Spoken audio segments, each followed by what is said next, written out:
Mr. Khalid Muhammed, we want to thank you very much for joining us here on New York One. Thank you, Brother Dominic. I hope this is an opportunity for you to express your views, but also, frankly, there are some very serious questions that you need to answer.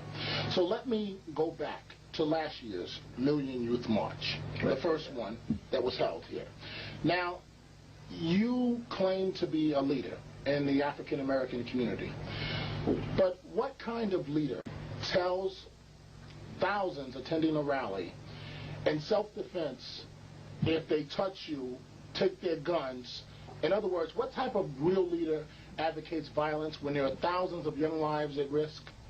The Bible speaks of the Good Shepherd, and the Bible says that when the wolves attack the sheep, attack the flock, that the Good Shepherd is a responsible shepherd, and that shepherd works indeed to protect the flock from the attacking wolves. I notice you said in your statement that it was a statement in self-defense, and certainly in the Second Circuit Court and the Court of Appeals, Judge G.A.N.G and the higher court determined that my words were indeed words spoken in self-defense and self-defense only. But what kind of leader uses those words when there are people's lives at risk? A strong leader, a bold leader, an uncompromising leader. And then the type of leader that as soon as the stuff hits the fan, he leaves. Well, you know that I didn't leave, but you are playing the devil's advocate, as you do so often.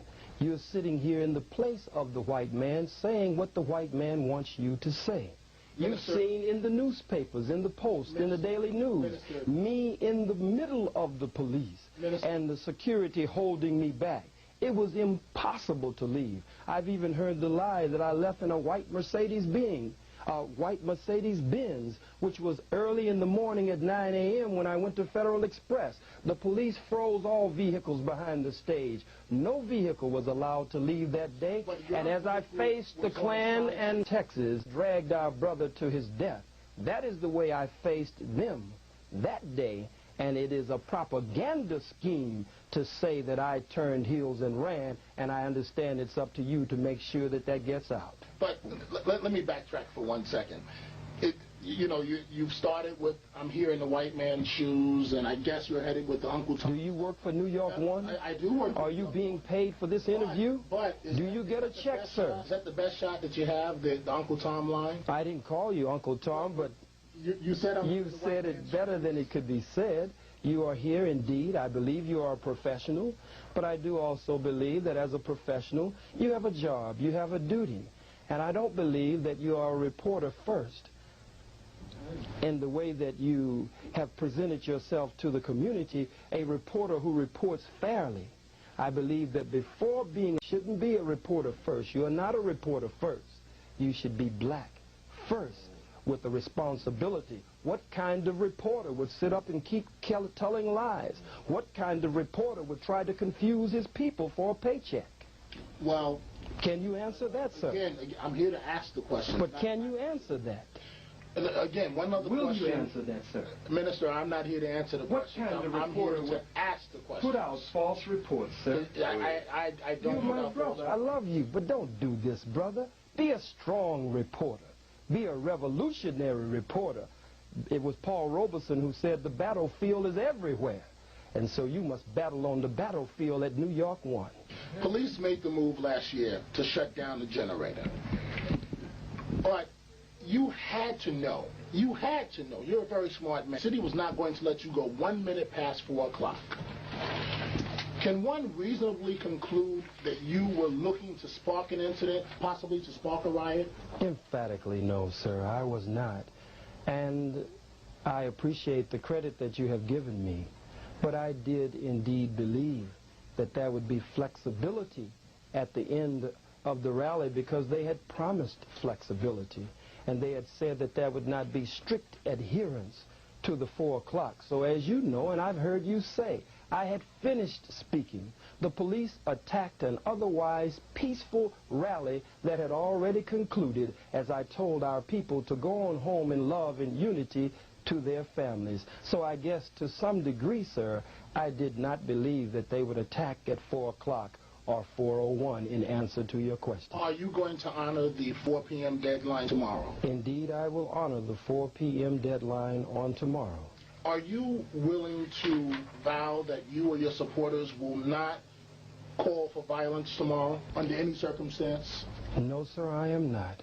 We believe that by the grace and the power of Almighty God and our ancestors, that we have a God-given right. We have a human right, and according to white constitutional law, we also have, according to white constitution, a constitutional right to believe in peace if possible, but violence when necessary. Everything in nature, sir, will defend itself. We should not be the aggressor.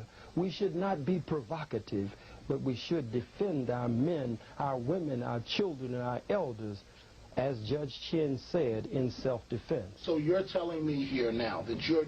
Much.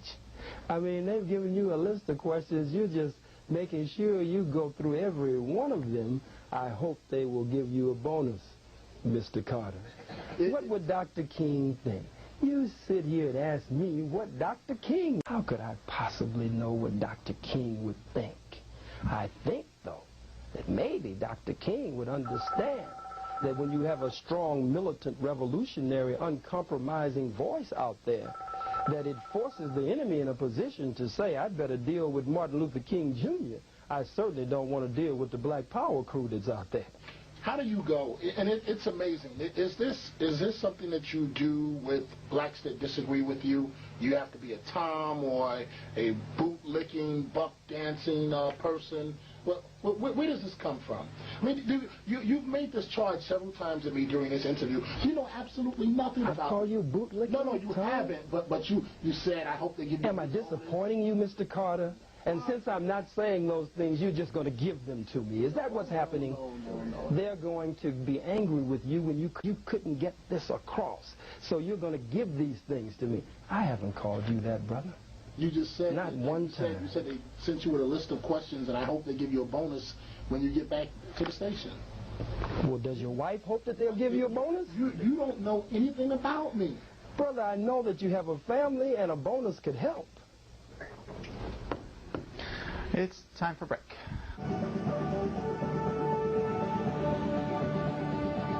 Welcome back to Inside City Hall. We now bring you the conclusion of Dominic Carter's interview with Khalid Muhammad, the man behind the Million Youth March.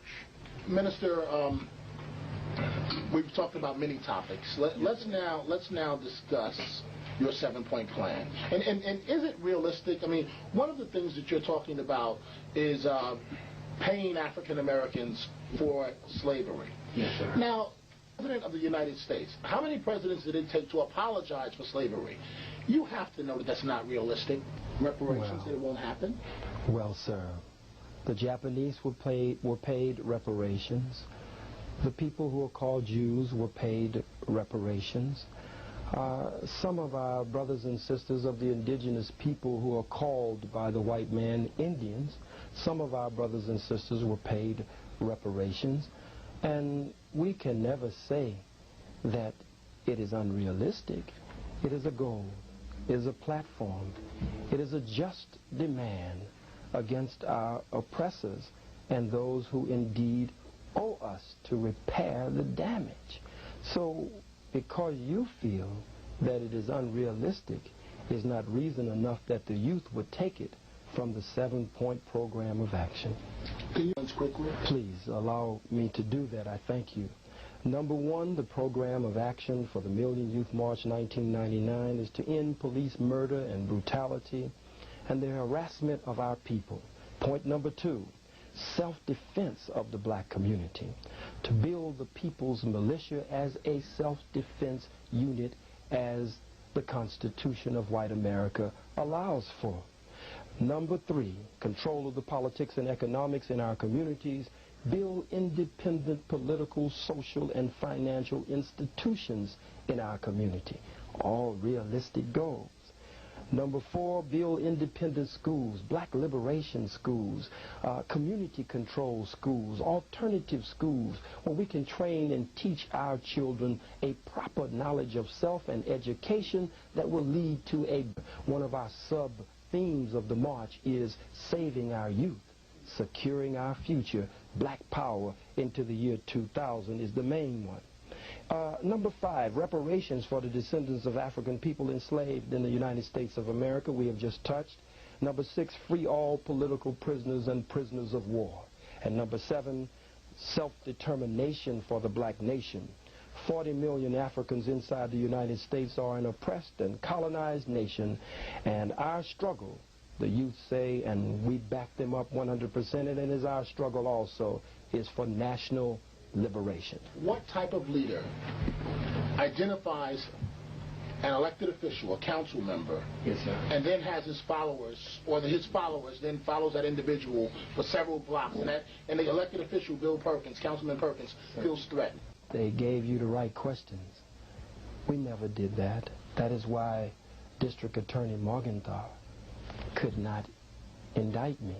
That is why no warrant was issued. That is why in all of the clips that were played, initially, Councilman Perkins called for my arrest. But you see me in none of the clips. I didn't tell anyone, go get him, go do this. And all of those who are around him, all of them, just a second, all of them who are around him are his own supporters, and they're the ones jostling him and moving him. Not one of the brothers or sisters, the youth that I watched from across the street, ever touched him. Not one of them ever threatened him, but in the tradition of Harlem, as we always have done in Harlem, they did ask him why this and why that and how come you this and how come you that. I think it was a good exchange. There is no Muslim to fear any violence or physical harm from us, but we are going to send the councilman home come election time so he can watch the activities of Harlem from the television set comfortably at home. What do you say to those that say you are nothing more than a con man? I would say that I am gaining, by the grace of God, the confidence of my people, that they see me as not one who will turn heels on them and run or grab the money as the lie goes out when we played video film after video clip in court. And there is no evidence to support that. I think that I have gained to a great degree their confidence, and we were in the what is called the Latino community, and they shouted in the streets, chanting when we went stopped to greet them. I have gained the confidence of our people, and God is increasing that confidence on a daily and consistent basis. But if by that you mean something negative, I have never been that. And it's not in me to be that, sir. Minister Khalid, Muhammad, thank you very much for joining us on New York One. Thank you. I hope you get that bonus.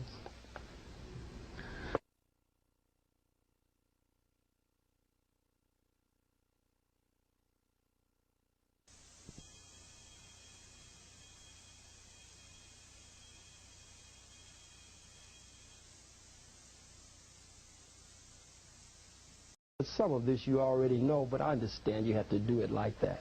Maybe I should try again. Try. Will you please give us an answer to specifically how do you raise your money? That's something they told you to press me on over and over again. I have simply said to you, it is very clear. I have given an emphatically clear answer. As a minister in the black revolution and the black liberation struggle, and a spiritual and cultural teacher among my people, I specifically, this is not a roundabout answer, sir. Well, is it donations?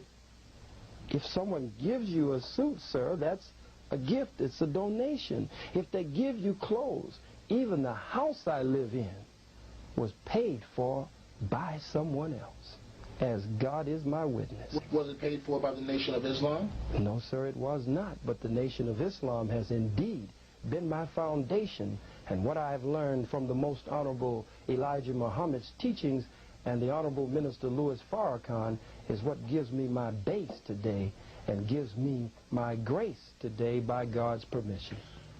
Minister Muhammad, how does all the anti-Semitic talk lift up black people?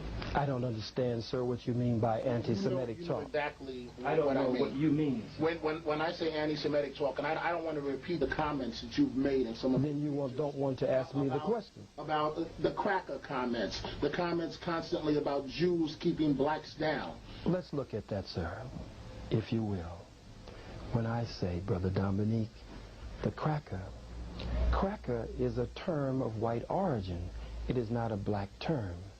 And it is a term that has both a literal meaning and a figurative meaning.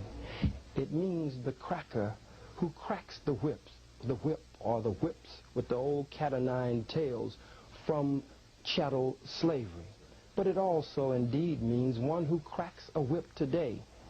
Giuliani, Safer, who cracks a whip to keep his slaves or to keep his subjects or people he would like to be his slaves or subjects in his control, to crack that whip and keep them in line, to tell black elected public officials, I'm not going to meet you when Jallo was shot at 41 times or Brother Abner Lewima was sodomized. I'm not going to meet with you, but to immediately set up negotiations with the community, the so-called Jews in the Brooklyn area when something happens in their community. That's a cracker. We always said on the plantation, Lord, Lord, child, Lord, have mercy. Here come the cracker man. He's the one who cracks the whip to keep you in line. Okay, well, what is, besides the... And the so-called Jews, I say so-called, not in mockery, Brother Dominic. I'm not playing to any cameras. They are the so-called Jews because we are the true Jews, the true Hebrews, the true and real Israelites. Right has been stolen by them. We are the true ones that fulfill Bible prophecy and Scripture. Isn't it a fact that you know, by throwing out those terms, you're guaranteed press coverage? I'm not throwing out terms. I'm fighting age-old enemies, and I'm planting seeds in the minds and hearts of the youth and the masses of my people that we will not make the same mistakes again. As they say in the so-called Jewish community, never again, never again. What happened in your life that gave you your personal experience, your perspective on Jews in your lifetime? Study, experience, living, studying the teachings of Dr. Yosef ben Yachanan, studying the teachings of Dr. John Henry Clark, studying the Most Honorable Elijah Muhammad, Minister Malcolm X, the Honorable Marcus Mosiah Garvey, and Dr. Louis Farrakhan, Dr. Barashango, and Browder, and Akbar, and many others. There are volumes of material, and even studying the book called The Secret Relationship Between Blacks and Jews, a book that thick with nothing but so-called Jew historians and scholars who explain their role in the black or the African Holocaust. Do you have a Jewish friend? No, sir, I do not have a Jewish friend. I am the black Jew. I am the black Hebrew. I am a member of the family of the black Hebrew Israelites. But if you're asking me, do I have a white so-called Jew friend who is not in that line of Semites, so I can't be anti-Semitic? Did you know that there are Semites in Africa? Did you know that there are Semites in Asia? That there are some Semites so black and purple black and beautiful? These are people using a political term, anti-Semitism, when it's really anti-Kemetism and anti-black program.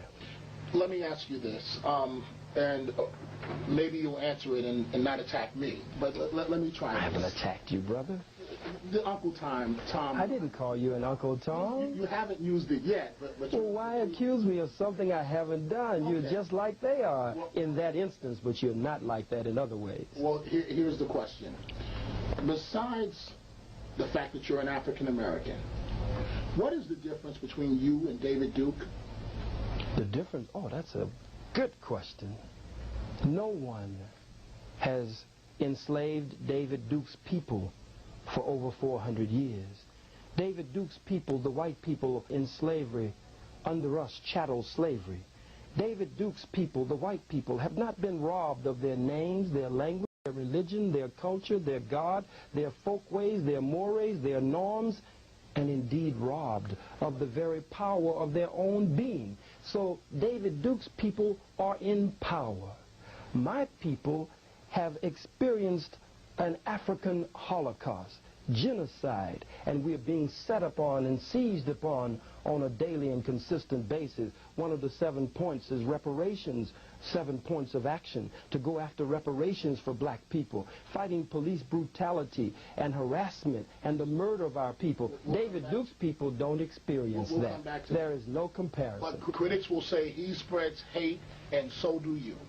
Sir, I can't be responsible for what the critics say. I'm responsible for the actual facts. Well, let me talk about Mayor Giuliani for 1 second. You describe him as a cracker. You did it last year. You do it this year. But frankly, and you say you're a leader in the black community. I didn't say that, sir. You said I'm a leader in the black community. Why are you giving me words here today? Hasn't Rudy Giuliani... Did I say I'm a leader in the black community, sir? You have? Did I say I'm a leader in the black community, sir? You claim to be. I have never said that, sir. But can you answer my question? But I don't want you to base your question on a false premise as you do when I'm not present. Well, I'm here today. When you hold a Million Youth March and you say you're going to have 50,000 people, as you did last year. And we did have 50,000 people. You know we didn't have 6,000 people. And you follow what the city says?